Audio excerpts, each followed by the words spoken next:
Hello বন্ধুরা, good morning. সবাই কেমন আছে? আর সবাই খুব ভালো আছে। তো আমিও খুব ভালো আছি। রীতা ব্লগ চ্যানেলে সবাইকে আন্তরিক শুভেচ্ছা এবং ভালোবাসা জানিয়ে আমার ব্লগটা শুরু করছি এখন থেকে।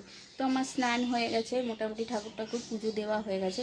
তো আমার বাড়িতে আসছে রুম্পা দিদি ভাই। তো রুম্পা দিদি ভাইয়ের জন্য আমি কি রান্না করব সেটা আমি তোমাদের সাথে শেয়ার করব। রুম্পা দিদি ভাই গিয়েছিল রাঁচি থেকে আমার বাড়িতে আসছে, তা আমার বাড়ি থেকে হয়ে তারপরে নিজের বাড়িতে যাবে। তো চলো বন্ধুরা, আমি ওনার জন্য কি রান্না করছি আজকে তোমাদের সাথে একটু শেয়ার করব। বন্ধুরা দেখো, আমি পেঁয়াজকালি সিম ভাজবো কেটে নিয়েছি। আর আমি রান্না করব দই পোনা। দই পোনার জন্য দেখো আমি পোস্ত বেটে নিয়েছি,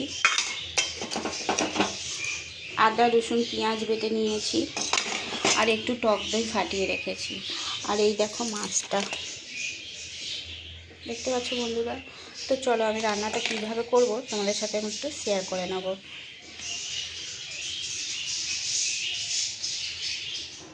তো বন্ধুরা দেখো, আমি কড়াই তেল দিয়ে দিয়েছি, তেলটা গরম হয়ে গেছে। এর মধ্যে আমি সিম পেঁয়াজ কালিটা ঝেড়ে দেবো। তো সিম পেঁয়াজ কালিটা দেখো বন্ধুরা আমি দিয়ে দিচ্ছি। এবারে ভালো করে নাড়বো। তো নাড়বো, এবার দেখো আরও দিয়ে দিচ্ছি, যে কটা ছিল সে কটা সব কটাই দিয়ে দিচ্ছি বন্ধুরা। এবার দিয়ে দেওয়ার পর আমি এটা ভালো করে নাড়বো। নাড়তে নাড়তে নাড়তে নাড়তে যখন একটু নরম হয়ে যাবে তখন আমি এর মধ্যে মশলা দেবো। তো দেখো মশলা দিচ্ছি নুন, তারপরে দিচ্ছি হলুদ গুঁড়ো, একটুখানি হলুদ গুঁড়ো দেবো বন্ধুরা, সামান্য।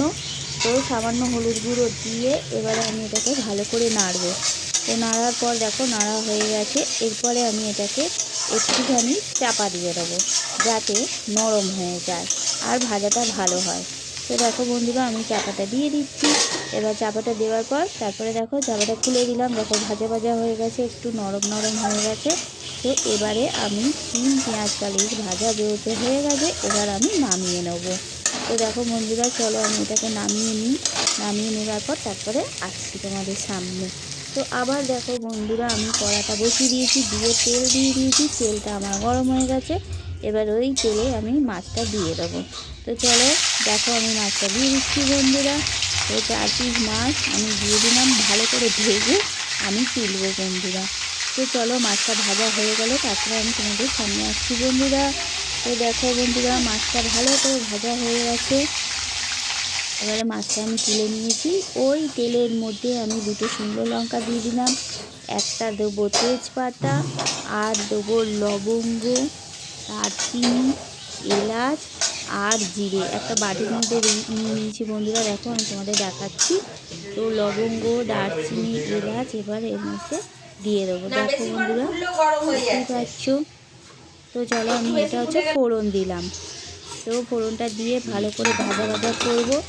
তো ভাজা ভাজা হয়ে এসেছে দেখো বন্ধুরা। এর মধ্যে আমি দিয়ে দেবো পেঁয়াজ আদা রসুন বাটাটা। তো এই দেখো বন্ধুরা পেঁয়াজ আদা রসুন বাটাটা আমি দিয়ে দিচ্ছি এর মধ্যে। তো দিয়ে দেওয়ার পর তো বন্ধুরা দেখো আদা রসুন পেঁয়াজ বাটাটা আমি দিয়ে দিয়েছি। এবার ভালো করে নাড়বো। নাড়তে নাড়তে দেখো বন্ধুরা তেল ছেড়ে আসবে। তো তারপরে আমি একটু টমেটো কেটে রেখেছিলাম, সেই টমেটোটা এর মধ্যে দিয়ে দেবো। এবার টমেটোটা দিয়ে ভালো করে নাড়বো বন্ধুরা। তো দেখো ভালো করে তেলটা ছেড়ে আসবে, মশলাটা ভালো করে কষতে হবে বন্ধুরা। তো টমেটোটা তো সেদ্ধ হয় না বন্ধুরা, আমি একটু নুন দিয়ে দিচ্ছি। তো নুন দিয়ে দিলে কী হবে, টমেটোটা তাড়াতাড়ি সেদ্ধ হয়ে যাবে। আমি একটু হলুদ গুঁড়ো দিয়ে দিলাম বন্ধুরা, আর একটু লঙ্কার গুঁড়োও দিয়ে দিলাম। তো দিয়ে দেখো বন্ধুরা মশলাটা ভালো করে কষবো। কষতে কষতে দেখো একটু তেল ছেড়ে আসবে। দেখো বন্ধুরা সুন্দর কালারটা লাগবে। তো বন্ধুরা তেল ছেড়ে এসেছে, এর মধ্যে এবারে আমি পোস্ত বাটাটা দেবো। যে পোস্তটা বেটে রেখেছিলাম সেটা আমি এর মধ্যে দিয়ে দিচ্ছি। দিয়ে ভালো করে নাড়বো। এই নাড়তে নাড়তে দেখবো বন্ধুরা এতেও তেলটা ছেড়ে আসবে। তারপরে যে টক দইটা আমি ফাটিয়ে রেখেছিলাম সেই টক দইটা আমি এর মধ্যে অল্প একটু দিয়ে দেবো। আমার যেহেতু 100 গ্রামের টক দই আছে, আমি 50-এর মতন দিয়ে দিলাম বন্ধুরা। দিয়ে এবার ভালো করে মশলাটা নাড়া হয়ে গেছে, তারপরে মাছটা দিয়ে দিয়েছি। আর দেখো বন্ধুরা কি সুন্দর লাগছে মাছের ঝালটা। তো কেমন হয়েছে তোমরা সবাই আমাকে বলবে। তো তো এই দেখো মাছের ঝালটা নামাবার আগে আমি একটু ঘি দিয়ে দিচ্ছি। একটু ঘি দিয়ে দেবে বন্ধুরা, তো টেস্টটা খুব সুন্দর আসবে। কিন্তু ভুলেও ধনে পাতা দেবে না বন্ধুরা, এর টেস্ট কিন্তু তোমরা পাবে না। দই কোনাতে ধনে পাতা দেয় না বন্ধুরা। তো চলো আমার ঘিটা দেওয়া হয়ে গেছে। এরপরে আমি একটু সানরাইসের গরম মশলা দিয়ে দেবো। তো সানরাইসের গরম মশলাটা বন্ধুরা আমি দিয়ে দিচ্ছি দেখো। আর দেওয়ার পর এবারে আমি দেখো বন্ধুরা দিয়ে দিচ্ছি। দেওয়ার পর এবার আমি মাছের ঝালটা নামিয়ে নেবো, যেহেতু আমার হয়ে গেছে। আর দেখো বন্ধুরা কালারটা খুব সুন্দর হয়েছে আর খুব ভালো লাগছে। এবার তোমরাও বলবে কেমন হয়েছে আমার মাছের ঝালটা, দই কোনাটা। তো দেখো বন্ধুরা আমার রান্না কমপ্লিট, আমি চাপা দিয়ে দিলাম, আমার ভাত হয়ে গেছে। তো দেখো আমার রান্না হয়ে গেছে, সিম পেঁয়াজ কালি ভাজা, দই পোনা আর ভাত। তো দেখতেই পাচ্ছ বন্ধুরা আমার পুরো কমপ্লিট। তো চলো আবার আমি তোমাদের সামনে পরে আসছি। এই দেখো আমার ম্যাডাম এসেছে, দেখতে পাচ্ছ আমার ম্যাডাম এসেছে রাঁচি থেকে আমার বাড়িতে। বাবা কি সুন্দর লাগছে আমার ম্যাডামকে। রিপিট রিপিট, আমার এখানে ওঠেনি। তো আমি ব্রাশ করিনি, এই যে এখন যাচ্ছি ব্রাশ করতে। আর আমি কি কলগেট ইউজ করি সেটাও বলে। হ্যাঁ হাতটা সরাও, দেখা যাচ্ছে না। দেখতে হবে না, শর্ট ব্রাশ করে নিব। কতটা অ্যাঙ্গেল থেকে শুট নিচ্ছে দেখো, এই সাইডে শুট চলছে, এই সাইডে শুট চলছে। তো চলো আমি ফ্রেশ হই, আমি ফ্রেশ হয়ে আসি আগে। ও খাবে, ও ডিম টোস্ট খাবে। চিনতে পারছে না আমাকে, দেখ না। প্লেট খালি হয়ে গেছে, তার প্লেট খালি হয়ে গেছে।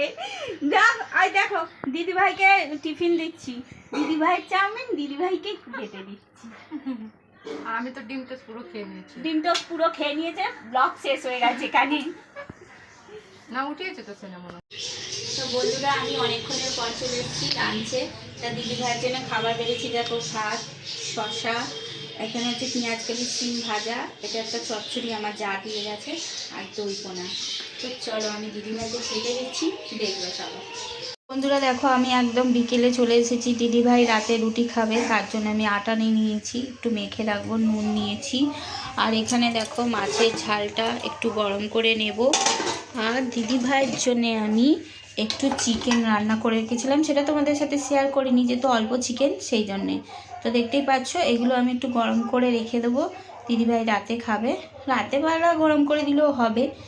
চলো বন্ধুরা আমি রুটিটা করে নিয়ে, আর বন্ধুরা দেখো আমার রুটি বেলা হয়ে গেছে, চাটু বসিয়ে দিয়েছি, গরম হবে। তো চলো আমি রুটিগুলো করে নিয়ে তারপরে তোমাদের সামনে আসছি বন্ধুরা। তো বন্ধুরা দেখো আমার রুটি হয়ে গেছে, আমি হটপটে রেখে দিয়েছি। তো চলো আবার পরে আসছি তোমাদের সামনে। দেখো বন্ধুরা আমার দিদিভাই চলে যাচ্ছে, হঠাৎ কি হলো বুঝতে পারলাম না, এমার্জেন্সি কেস, ওই জন্য বাড়ি চলে যাচ্ছে। আমার মেয়ে যাচ্ছে এখন ছাড়তে।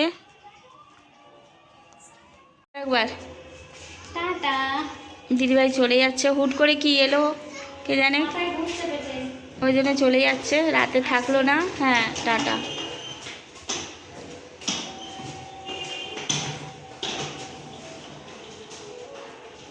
তো বন্ধুরা দেখো অনেকক্ষণের পর ডিনারে চলে এসেছি, দিদিভাই চলে গেছে, দিদিভাইয়ের বাড়িতে আর্জেন্ট ফোন এসেছিলো তাই চলে গেছে। তো এখন রুটি আর চিকেনটা আমি বসে খাই। তো গুড নাইট বন্ধুরা, এখানে আমি আমার ব্লগটা শেষ করছি, আবার নতুন কোনো ব্লগে তোমাদের সাথে দেখা হচ্ছে। বাই বন্ধুরা।